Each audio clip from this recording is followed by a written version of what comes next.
Shalom Bapak Ibu. Seperti biasa dengan senyum, mari beri salam kanan kiri muka belakang, katakan damai sejahtera bagimu.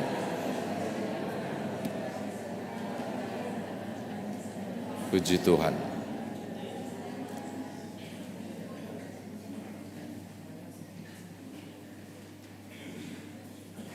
Suatu kali, mungkin saudara sudah pernah dengar, kayaknya saya sudah pernah sampaikan di mimbar. Seorang pendeta yang kebenaran tidak terjadwal di ibadah hari Minggu, dewasa, mampir di ibadah hari Minggu pelayanan anak. Lalu dia diberi kesempatan oleh pelayan anak untuk berdiskusi, bercerita dengan anak-anak layan. Yang membuat dia terkejut ketika sudah happy bicara panjang lebar karena satu pertanyaan yang tidak bisa dijawab oleh anak-anak itu. Dia tanya begini, adik-adik, ini bukan kisah nyata ya, jangan sampai curiga terjadi di Karis di bawah, enggak. Adik-adik, Pak Pendeta mau tanya, tolong angkat tangan ya, yang bisa jawab.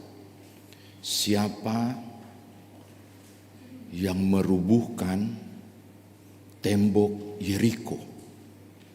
Bapak Ibu tahu, itu semua anak-anak tunduk diam. Pendeta ini bahaya kalau mereka tahu. Sekali lagi Pak Pendeta tanya, yang merubuhkan tembok Yeriko tolong jawab. Diam, sepi. Lalu antua punya suara makin tinggi. Masa enggak ada yang tahu? Coba sebutkan. Siapa yang merubuhkan tembok Yeriko? Dia mulai tunjuk. Kau yang paling depan. Siapa? Bukan saya, Pak Pendeta. Jadi pada mulai panik, kan? Bukan saya. Dia kumpulkan ke pelayan. Dia kumpulkan pelayan pihak langsung. Saya kurang tahu ada apa dengan anak-anak ini. Padahal ini udah kelas besar kok, masa nggak bisa jawab? Rubuhkan tembok Yeriko itu siapa? Coba kalian bagaimana itu? Semua sampai bilang bukan saya, bukan saya. Koordinator pelayanan pada hari itu bilang begini, Pak Pendeta, anak-anak ini jujur. Kalau mereka bilang bukan mereka, berarti bukan mereka, Pak Pendeta. Ini mulai makin gak nyambung dong. Makin gak nyambung. Maka pada hari Kamis seperti biasa ada rapat PHMJ. Dia bawa kasus ini, dia sampaikan kepada ketua yang membidangi PPSDI PPK. Saya mendapatkan kasus menarik dan ini persoalan dan ini juga tanggung jawab saya karena saya ketua bidang teologi yang mengajarkan juga bahwa ternyata tidak semua kisah-kisah dalam Alkitab dipahami dengan baik oleh anak-anak layan kita. Para PH mulai bungkam, ini pasti ada sesuatu karena tumben ini pendeta serius sekali. Ada apa sih Pak Pendeta? Ya, hari Minggu kemarin saya tanya ke anak-anak itu siapa yang merubuhkan tembok Yeriko, semua tidak ada yang bicara, bahkan ada yang mengatakan bukan saya, bukan saya. Saya tanya juga ke pelayan PH, mereka bilang anak-anak ini jujur, nggak mungkin kalau bukan. Jadi ada sesuatu di sini. Ini persoalan. PHMJ semua diam juga. Tiba-tiba ketua bidang pembangunan ekonomi gereja di samping saya, ini bukan kisah nyata, bukan pada hari, tiba-tiba Pak Pendeta izin respon. Apa? Gini Pak, daripada ini panjang lebar dan dari persoalan gini aja deh. Sebagai penanggung jawab pembangunan ekonomi gereja, saya mengusulkan kita bentuk panitia, kita bangun kembali tembok Yeriko yang sebelah mana, yang Bapak bilang roboh itu yang sebelah mana, Kenapa saya ceritakan ini? Karena ada banyak hal yang tidak nyambung sebenarnya ketika kita bicara soal kisah di sini. Kalau Bapak Ibu cuma baca ayat 1 sampai 4. Ini maksudnya apa? Apalagi dipenggal sampai ayat 4. Gemes banget saya. Padahal harusnya kalau mau penggal sampai ayat 5. Karena ayat 5 begini. Ketahuilah, aku bermaksud mendirikan sebuah rumah bagi nama Tuhan Allahku. Seperti yang dijanjikan Tuhan kepada Daud ayahku. Demikian anakmu yang akan kududukkan di atas takhtamu menggantikan engkau, dialah yang akan mendirikan rumah itu bagi namaku. Kalau penggal sampai ayat 4, tidak ada arti. Sudahlah, tolong buka Tawarik. Biar kita jadikan dia nyambung. Supaya kita tahu siapa yang rubuhkan tembok Yeriko itu. Mari kita lihat Bapak Ibu ya. Tawarik, 1 Tawarik pasal 28 ayat 3. Di situ mulai terang menderang. Ternyata ide dasar membangun bait suci rumah Tuhan itu bukan ide Salomo. Itu adalah ketulusan dan niat baik dari Daud. Masa aku tinggal di istana yang mewah, sementara Tuhanku tidak punya rumah, dalam tanda kutip. Dan dia berinisiatif berkata, Tuhan, aku mau bangun tempat kediaman bagimu. Tapi kan reaksi Tuhan itu luar biasa. Siapakah engkau? Langit dan bintang adalah tempat tendaku. Itu disebutkan luar biasa. Tapi bukan itu ternyata. Tuhan bilang begini, Daud, kau tidak layak. Coba lihat pasal 28 ayat 3 Saud Tawarik. Tetapi Allah berfirman kepadaku, engkau tidak akan mendirikan rumah bagi namaku, sebab engkau seorang prajurit dan telah menumpahkan darah. Wow, padahal yang suruh berperang juga Tuhan. Tapi dia tidak terkategori untuk membangun, karena tangannya itu penuh dengan darah. Ada yang mengatakan, kenapa bisa pendeta? Tuhan yang suruh dia berperang, sekarang Tuhan tidak kasih dia bangun rumah. Jangan kau tanya soal itu Tuhan pun hak prerogatif Tuhan. Ternyata untuk hal-hal yang kudus, sangat spesifik kekudusannya. Gak sembarang toh, berlumuran darah. Padahal itu pun karena tugas negara. Nah, lu gak layak. Nanti anakmu. Apakah Daud berhenti dengan kekecewaan? Ya sudahlah, silakanlah. Anak kecuping alus yang masih kecil itu yang jadi raja pengganti saya namanya Salomo, biar dia bangun. Enggak. Kalau saudara baca pasal 29, wow, kita akan menemukan seorang ayah yang luar biasa. Dia siapkan semua bahan, dari logam, dari besi, dari emas, dari perak, dikumpulkan di seluruh kerajaan menggunakan upeti dan anggaran kerajaan. Disisihkan begitu luar biasa. 1 Tawarik pasal 29. Bahkan dia kasih koma lagi. Itu ayat berapa? Ayat 3. Dia ambil lagi secara khusus harta pribadi. 1 Tawarik pasal 29 ayat 3. Dia kumpulkan. Bukan cuma itu. Segala hal yang logam mulia itu dia tantang ke seluruh pemimpin puak dan suku. Aku telah melakukan bagianku, menggunakan inventaris kerajaan dan harta benda di rumahku. Aku menantang engkau. Maukah engkau memberi bagi Tuhan dan menyiapkan pembangunan rumah Tuhan itu? Ya ampun. Kita baca ayat 6 sampai yang ke-9 1 Tawarik 29. Peng! Berlomba para pemimpin puak dan suku mengajak umat berbondong-bondong menyerahkan yang terbaik segala jenis logam mulia untuk dipakai pembangunan bait Allah.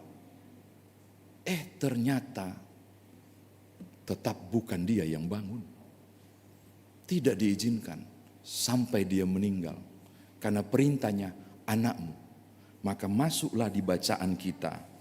Buka raja-raja tadi, 1 Raja-Raja pasal 5. Kita menemukan sesuatu yang luar biasa. Salomo yang muda belia ini. Negeri sudah aman. Kemungkinan besar, ayat 4 tolong lihat. Tetapi sekarang Tuhan Allahku telah mengurniakan keamanan kepadaku di mana-mana. Tidak ada lagi lawan dan tidak ada lagi malapetaka. Kalau saya boleh tambah ini teks, maka bersantailah aku, maka amanlah negeriku, berleha-lehalah aku. Toh janji itu janjinya Daud papaku ke Tuhan, bukan janjiku. Maka saya akan nikmati semua hal yang aman. Enggak. Dia bilang ke Hiram, engkau adalah teman setia ayahku Daud. Di banyak hal engkaulah yang membantu. Tirus paling dekat kerajaannya denganku. Dan engkau punya kompromi luar biasa dalam persahabatan ketika bersama dengan ayahku Daud almarhum. Maka ya tuanku Raja Hiram, dia bilang begitu, aku berhutang kepada Tuhan untuk rumah Tuhan ini. Justru karena sudah tidak ada peperangan, aku harus melanjutkan legasi papaku, warisan papaku, untuk mengerjakan pembangunan ini. Saudara tahu, kalau logam sudah tersedia, maka saya butuh tonggak-tonggak kuat, kayu aras Lebanon, konon katanya. Itu kayu terkuat pada zaman itu. Yang katanya sudah nggak ada sekarang. Saya belum pernah lihat Bapak Ibu. Tapi katanya wow, paling kuat. Kirimkan penebang-penebang di wilayahmu. Izinkan itu dilakukan. Semua jenis kayu terbaik jadi. Saudara tahu? Mazmur 127. Waktu ditabiskan bait Allah itu. Salomo bilang begini. Kalau bukan Tuhan yang membangun rumah, sia-sialah orang membangunnya. Oh padahal dia yang bangun. Bapaknya yang bersusah payah. Dia yang ambil hati para sekutu untuk bangun sama-sama. Dia bilang bukan aku, bukan kuat dan gagahku. Tapi kalau bukan Tuhan yang bangun, sia-sia bangun. Gila. Aku bilang ini pribadi luar biasa. Ini pribadi yang hebat dan berkarya luar biasa bagi Tuhan. Masa muda yang luar biasa, seorang Salomo. Mudah-mudahan nyambung ya, saya sudah sambung-sambungkan ini. Maka saya kira kita sudah bisa menyimpulkan siapa yang merubuhkan tembok Yeriko kan? Sudah sambung kan ini, udah nyambung berarti sudah aman. Bacaan yang dipenggal ini akhirnya clear. Bahwa Salomo berhasil membangun. Poin kedua. Tetapi kisah ini menjadi lain. Kalau tidak dimulai dari prakarsa Daud. Dengan komitmen pada sensitif banget imannya. Gua tidur di tempat nyaman. Dalam kemewahan istanaku ini. Lah Tuhanku di mana? Walaupun aneh pemikirannya, Tuhan yang punya segala sesuatu kok. Tapi enggak, ini sensitif imannya. Aku tidak nyaman. Dalam kemegahan aku tidur dan nikmati megahnya istana. Aku belum membangun tempat bait suci di mana Tuhan bersemayam. Itu yang bikin dia tidak nyaman. Dimulai dari tidak nyaman itu dan dia berkomitmen. Lalu dia wariskan legasi ini. Pengajaran dalam warisan ini. Engkau punya tanggung jawab Salomo untuk wujudkan impian ini. Benar Tuhan tidak butuh rumah. Bagi saya ide Daud ini cuma satu. Aku mau tunjukkan betapa aku mengasihi Tuhanku. Memang Tuhan butuh rumah? Enggak lah. Tapi ini cuma rasa sensitivitasnya tinggi secara iman. Now aku mau buat Tuhan tersenyum. Dia bangun. Dia wariskan dan Salomo masuk. Apa yang saya mau katakan? Ternyata penting ya. Dari Daud memulai menyiapkan segala sesuatu. Daud tidak kecewa untuk itu. Tapi menyiapkan Salomo. Dan justru karena Daud, Salomo dimampukan. Melalui relasi yang Daud siapkan. Hiram dan seterusnya. Yang saya mau katakan poin kedua ini. Penting sekali ternyata. Warisan-warisan yang benar. Itu dilakukan. Bagi generasi ke generasi. Untuk mewujudkan konsep yang benar pula. Pada masa depan yang tepat. Bagi turun-temurun. Termasuk Salomo. Kalau Bapak Ibu pernah dengar kisah. Salomo meminta hikmat. Minta maaf ya, ini tafsiran bebas saya. Ada yang Bapak Ibu pasti bisa nyanggah. Saya cuma bertanya. Dari mana ide dasar? Sampai dia bilang begini, kekayaan saya enggak minta Tuhan. Ketenaran saya enggak minta. Saya cuma minta hikmat. Dan kita mengagumi Salomo, wow, karena Tuhan berfirman tidak ada sebelum dan sesudah dia yang punya hikmat kayak gitu kan. Dari mana dia punya ide itu? Saya berani jawab Bapak Ibu. Dari dia lihat kelakuan bapaknya yang takut Tuhan. Dari tiap pengajaran dalam rumah tangga. Gak mungkin tiba-tiba ada ide gitu. Pasti dia bercermin. Wow. Maka saya mengatakan penting sekali ternyata. Menyiapkan masa depan pada warisan-warisan yang tepat. Dan kemudian melalui Daud, Salomo berhasil membangun rumah Tuhan. Terakhir yang ketiga. Jejaringan itu penting. Teamwork itu penting. Betul. Tuhan yang bangun. Mazmur 127. Tapi Daud siapkan jenis logamnya. Emas, perak, apalagi itu yang logam-logam mulia itu. Betul Tuhan yang bangun. Tapi Salomo bangun niat juga. Menghubungi sekutu dan menolong. Kayu-kayu hebat terkumpul. Betul Tuhan yang bangun. Tapi para pekerja-pekerja luar biasa bergerak dengan keringat. Apa yang saya mau katakan? Kisah ini mau menunjukkan pekerjaan Tuhan yang ajaib. Ternyata juga menggunakan orang-orang biasa. Yang berkeringat dalam lelah. Ternyata Almighty God dengan tangan yang tak terlihat itu menggunakan tangan-tangan lincah yang terlihat dari tukang-tukang hebat, termasuk Daud yang wariskan.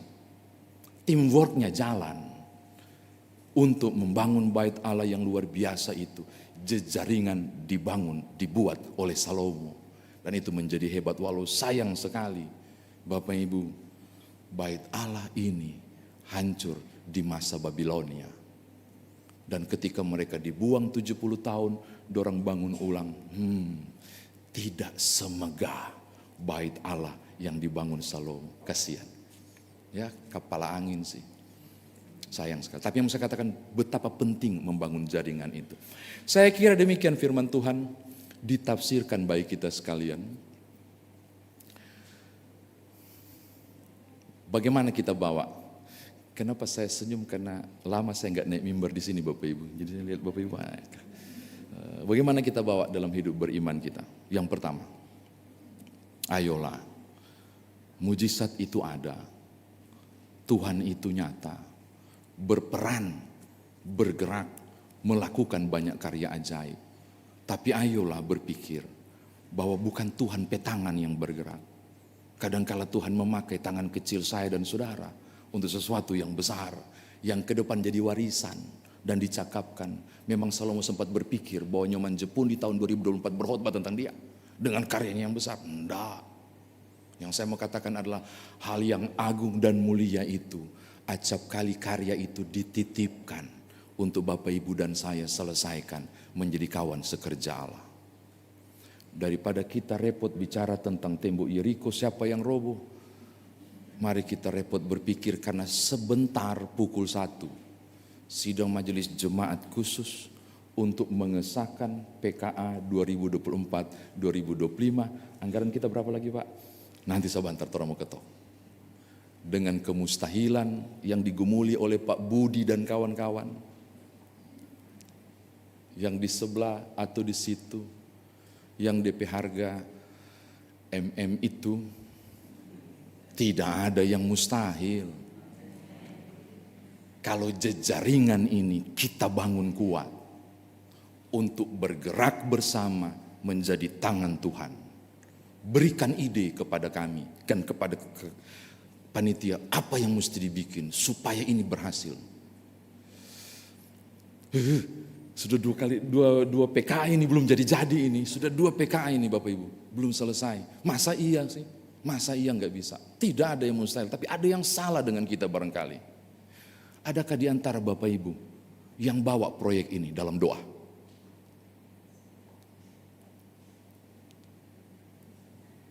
Tak curiga nyanda ini. Ayolah kita mulai dulu di situ kayaknya. Ada yang salah di sini. Ada yang salah. Kita mulai bawa. Kita bawa. Tuhan kami punya Daud memelas, gue mau bangun. No, gue gak kasih. Anakmu. Daud tetap bertekun. Ayolah bekerja, berupaya, bawa juga dalam doa. Kiranya 2025, kiranya sebelum saya mutasi, gitu aja lebih spontan aja bilang di sini. Ini sudah selesai. Jika Tuhan izinkan. Jangan cuma amin, amin baru orang tidak bergerak. Bagaimana Salomo bilang ke Hiram, menemui Tirus loh, jejaringan dibangun. Ayolah kita buat. Pak Budi dan teman-teman tetap semangat. Jejaringan ini pasti berhasil untuk kemuliaan Tuhan. Ini yang pertama. Yang kedua Bapak Ibu. Sedikit oleh-oleh dari Turki. Karena saya 10 hari meninggalkan Bapak Ibu toh. Ini karena di YouTube pasti teman-teman yang berangkat itu memonitor ini. Mereka selain lihat reruntuhan gereja-gereja 7 gereja di kitab Wahyu itu, sebenarnya ada target yang dirindukan. Itu pergi ke Kapadokia untuk naik balon. Saya sudah ditawari berulang-ulang. Apa benda? Enggak, saya paling tinggi naik mimbar, saya enggak mau naik balon. Tahu enggak Bapak Ibu? H-3 aplikasi kepada para pilot dan guide, aplikasi khusus yang bisa monitor untuk boleh terbang atau tidak, merah. Dan itu syaratnya adalah 11 km per jam. Di bawah 11 km per jam angin baru boleh terbang. Dan rata-rata di Turki kemarin, itu anginnya kencang Bapak Ibu, dingin. Tapi panas terik. Makanya kalau Bapak Ibu lihat sekarang, kulitku ini kan putih tua. Ini sekarang makin tua kan. Itu korban di sana itu. Karena nggak terasa panasnya. Anginnya dingin banget tapi kencang. Itu dia selalu di 13, 15 km per jam. Jadi aplikasi warna merah terus. Lalu aku bilang begini, kalau Bapak Ibu punya kerinduan betul, kan orang siap, sudah bayar. Orang sembahyang. H-2 hari berturut-turut sebelum hari kita berdoa. Biasa toh, kadang malu juga karena Pak tolong doakan minta ke Tuhan anginnya supaya kami bisa naik balon. Dalam hati saya, lu punya senang naik balon baru minta Tuhan juga. Tapi oke lah, mari kita dan kita gumuli, kita doakan. Selama 2 hari sebelum terbang. Bapak Ibu tahu tiba hari H, jam 3:30 kalau nggak salah mereka dijemput. Saya nggak ikut, tapi harus ikut bangun untuk monitor. Mereka dijemput satu mobil. Oh aplikasi tetap merah. Tapi bilang enggak, kami tetap berangkat. Berangkat, iya kami tetap berangkat. Leadernya laporkan, masih merah Pak. Leadernya lagi laporkan, masih merah Pak. Bilang aduh tahu begini gue tidur aja, nggak usah memang nggak diizinkan kayaknya.